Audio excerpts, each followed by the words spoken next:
Hello guys, कैसे हैं आप सब। उम्मीद करता हूं आप सभी अच्छे होंगे। मैं अर्जुन दुआ आप सबका स्वागत करता हूं ओस्कर क्लासेस पर। आज हम स्टार्ट करने जा रहे हैं class 10th chapter 1 NCERT math का रियल नंबर्स। ठीक है, सबसे पहले हम देखेंगे रियल नंबर्स क्या होते हैं। तो हमारा चैप्टर है रियल नंबर्स पे। तो रियल नंबर का मतलब क्या होता है तो वो आपको मैं बताता हूँ। तो देखिए यहाँ पे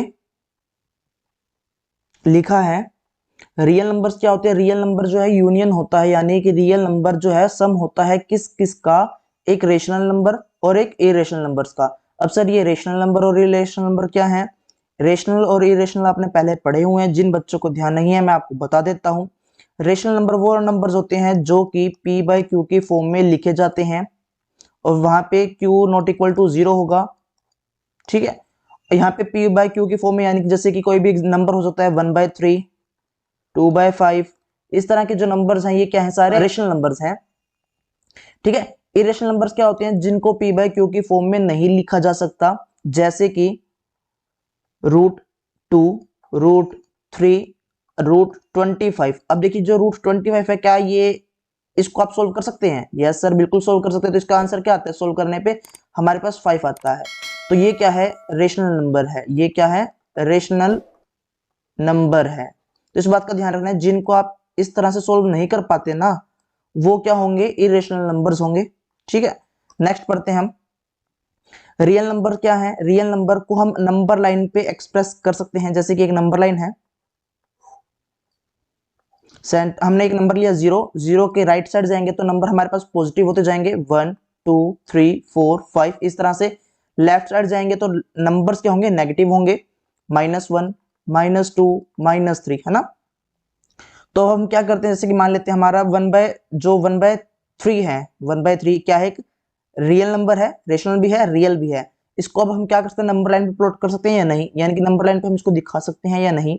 तो देखिए 1/3 का क्या मतलब होता है, 0.33, यानी कि 0.33, यानी कि हमारे पास ये लगभग यहाँ पे नंबर आएगा। तो ये नंबर लाइन पे शो हो सकता है ना।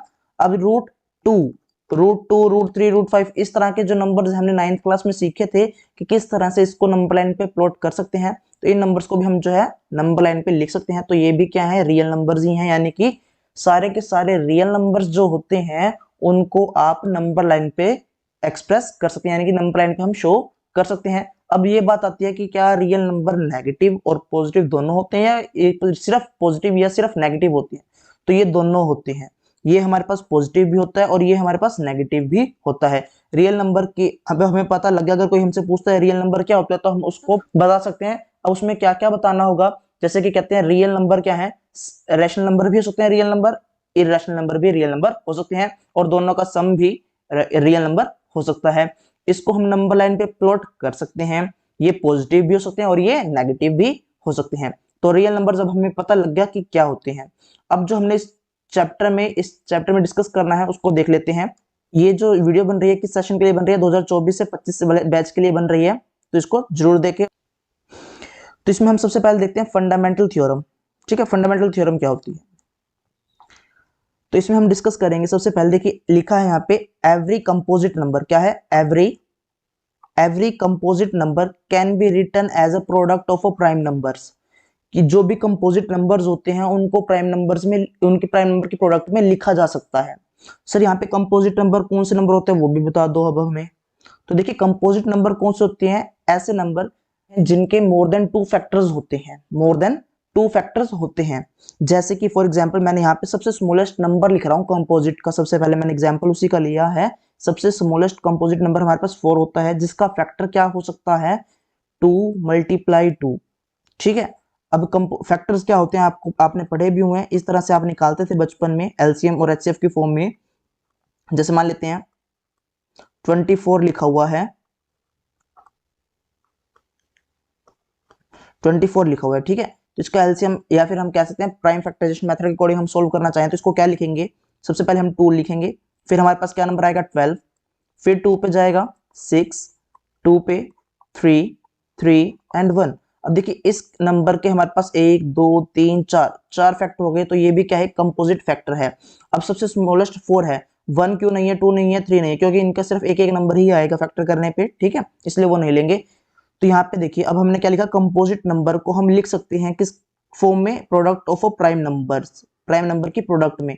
तो 2 प्राइम नंबर है, फिर 3 भी हमारे पास प्राइम नंबर है, तो इनकी प्रोडक्ट जो अगर लिखते हैं 2 मल्टीप्लाई 2 मल्टीप्लाई 2 मल्टीप्लाई 3, तो इसका रिजल्ट 24 होता है, जो कि एक कंपोजिट नंबर है। इसी तरह से मैंने लिखा है 44, तो इसको भी हम उसी तरह से सोल्व करेंगे। सबसे पहले लिखेंगे हम 44, सोल्व करेंगे 2 पे, प्राइम नंबर लेने हैं 2 11 देन 11, तो ये हमारे पास 2 मल्टीप्लाई 2 लिखेंगे हम 2 मल्टीप्लाई 2 मल्टीप्लाई 11, ये हमारे पास क्या है, इसके प्राइम फैक्टर्स हैं। ये जो नंबर लिखे मैंने 2 11 ये वाले नंबर जो हैं प्राइम फैक्टर्स हैं किसके, 44 के। इस तरह से आप 320 का भी सोल्व कर सकते हैं। सिमिलरली करना है जैसे कि अभी किया 320, सबसे पहले हमने 2 पे चेक किया जो कि प्राइम नंबर है। प्राइम नंबर कौन से नंबर होते हैं, जो खुद के टेबल पे जाते होते हैं ना। 2 पे जाएगा ये 160 पे, 2 पे जाएगा ये हमारे पास 80 पे, फिर ये 40 पे।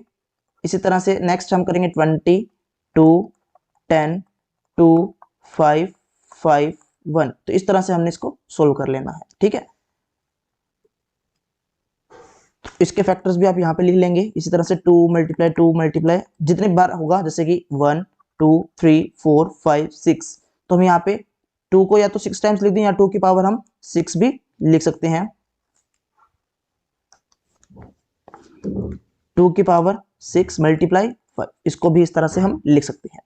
अब बात करते हैं नेक्स्ट, इसमें जो हमें सोल्व करना है वो क्या रहेगा, एलसीएम और एचसीएफ निकालना है प्राइम फैक्टराइजेशन मेथड से, उसको हमने सोल्व करना है। चलिए एक एग्जांपल लेके हम इसको सोल्व भी करते हैं।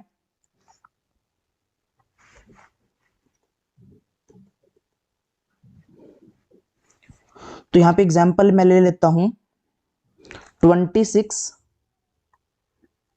और 91 का। चलिए इसमें से एलसीएम और एचसीएफ निकालते हैं बाय जो है प्राइम फैक्टराइजेशन मेथड है। तो सबसे पहले हम क्या करेंगे, 26 का एलसीएम लेंगे, यानी कि 26 के फैक्टर लिखेंगे और 91 के फैक्टर लिखते हैं। चलिए सबसे पहले फैक्टर लिखते हैं 2 मल्टीप्लाई 13, ये हमारा क्या है 26 के प्राइम फैक्टराइज है। इसी तरह से 91 हमारे पास 7 मल्टीप्लाई 13 है। ये कैसे निकालने हैं, सेम वैसे जैसे कि अभी हमने आप सोल्व करके देखे थे।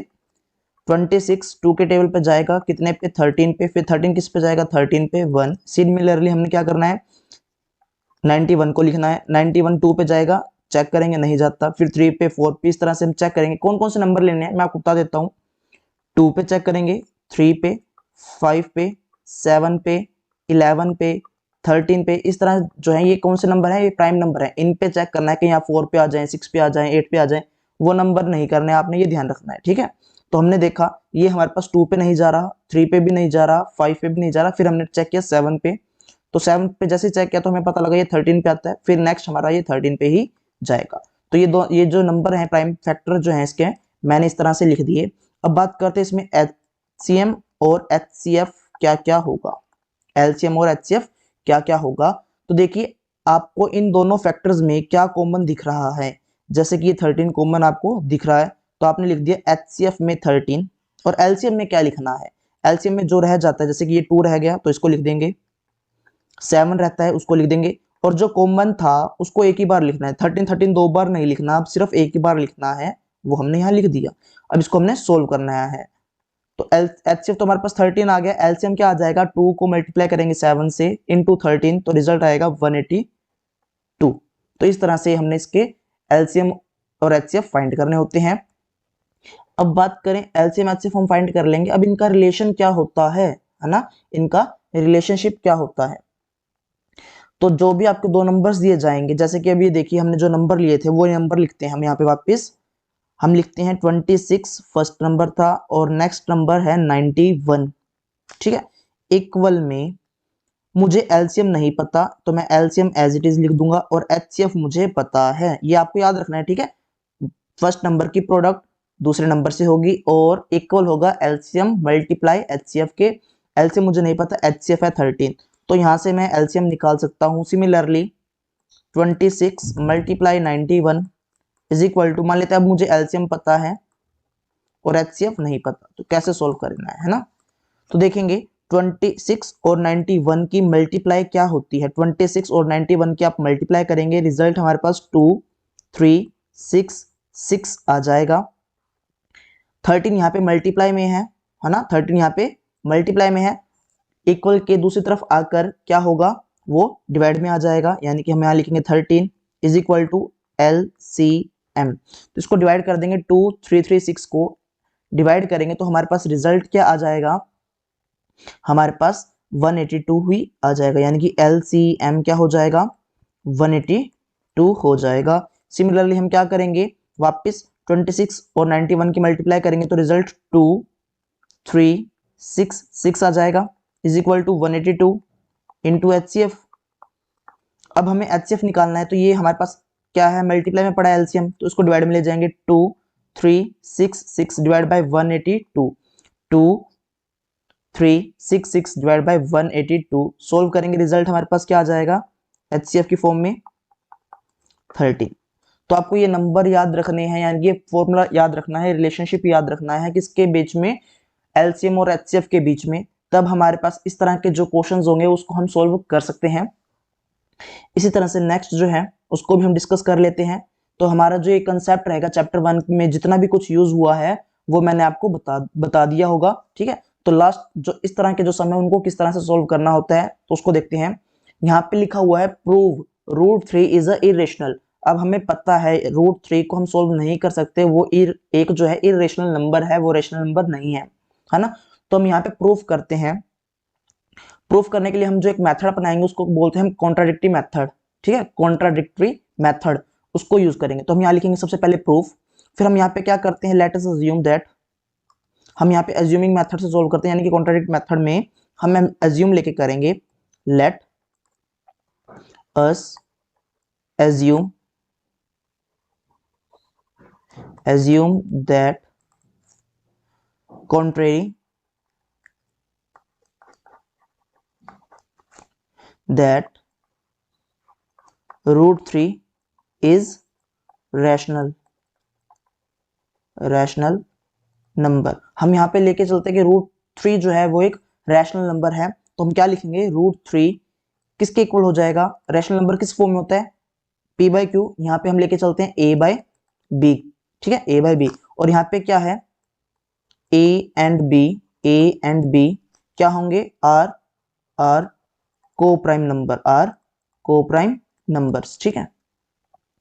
तो अब हम क्या करते हैं, स्क्वेयरिंग बोथ साइड करते हैं, स्क्वेयरिंग बोथ साइड्स। तो स्क्वेयरिंग करेंगे तो हमारे पास रिजल्ट क्या आएगा, तो रिजल्ट आएगा हमारे पास 3 is equal to A² upon में B²। इसको हम लिख सकते हैं 3B² is equal to A², है ना, सही है। अब यहां से अगर हम कुछ बताना चाहें तो क्या बता सकते हैं, यहां से अगर हम बताना चाहें तो हम बता सकते हैं A² इज डिविजिबल बाय किससे डिवाइड होने वाला है, ये 3 से। अगर A² डिविजिबल बाय 3 है तो हम ये भी बोल सकते हैं कि A is also divisible by 3, कोई दिक्कत नहीं है, सही है। इसको बोलते हैं हम इक्वेशन 1, ठीक है। अब क्या करते हैं, हम लेके चलते हैं, मान लेते एक नंबर है A is equal to, A को हम मान के चलते हैं कि वो क्या है, कुछ मल्टीप्लाई भी तो हो सकता है ना, जैसे एक डिविजिबल है तो मल्टीप्लाई तो ऑटोमेटिक होगा, किसके मल्टीप्लाई में, 3 के मल्टीप्लाई में कोई ना कोई नंबर होगा। तो हम उस नंबर को C एज्यूम करके चलते हैं, तो हम यहाँ लिख देते हैं C इज एन इंटीजर।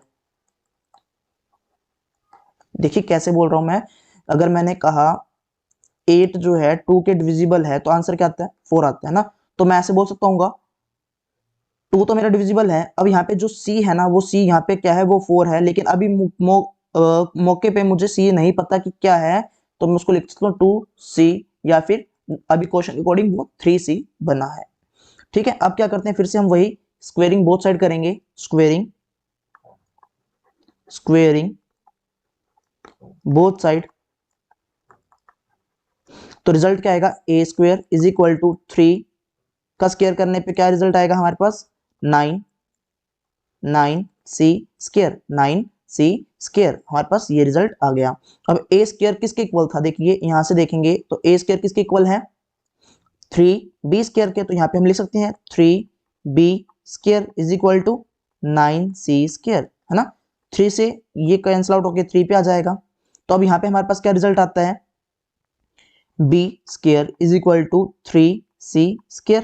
अगर यहाँ पे नहीं समझ आया ये कैसे हुआ तो देखिए कैसे किया मैंने, 3b² is equal to 9c² था ना मेरे पास, मैंने क्या किया, b² is equal to 9c² upon में 3 लिख दिया। इस तरह से मैंने ये कैंसिल आउट किया था, ठीक है। तो हमारे पास रिजल्ट आ गया b² is equal to c²। अब यहां से हम क्या बोल सकते हैं, हम यहां से क्या बोल सकते हैं कि b² इज डिविजिबल बाय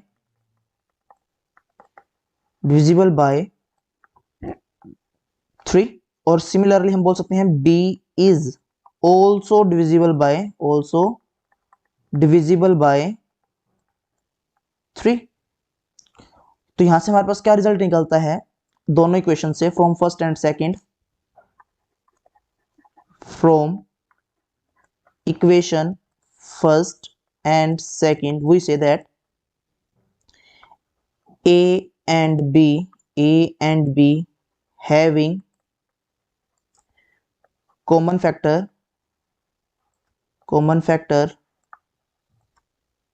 3। तो यहाँ पे कॉमन फैक्टर 3 है, यानी कि दोनों से ही वो डिविजिबल होने वाला नंबर क्या है, वो नंबर 3 है। और ये कैसे आया, कोप्राइम नंबर क्या थे हमारे, कोप्राइम नंबर्स में जो पेयर बनते हैं वो अदर देन 1 के नहीं होने चाहिए थे, यानी कि हमारा कॉमन फैक्टर अगर 1 आ जाता तो ये हमारा कंडीशन एकदम सेटिस्फाई हो जाती, तो वो रेशनल नंबर हो जाता। लेकिन यहाँ पे कॉमन फैक्टर क्या आया, 3 आया, जिसके कारण अब हम क्या कह सकते हैं, so we conclude that so this contradiction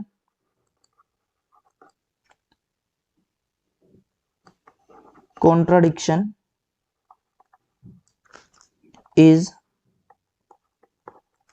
arisen because of our wrong assumption,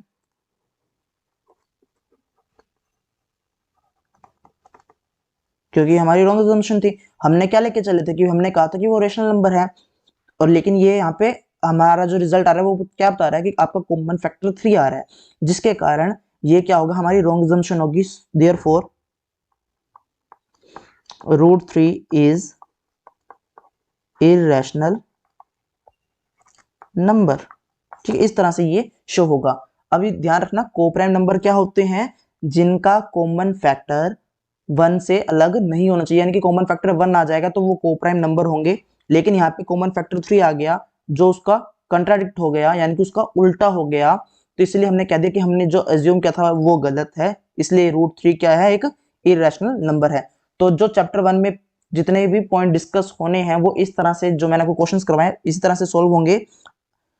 अगर आपको वीडियो अच्छी लगती है तो वीडियो को लाइक करें, दोस्तों को शेयर करें। अगर आपने अब तक चैनल को सब्सक्राइब नहीं किया, चैनल को सब्सक्राइब कर लें, बेल आइकन को प्रेस करना मत भूलना, ताकि आपको नए नए वीडियोस की नोटिफिकेशन सबसे पहले मिल जाएं।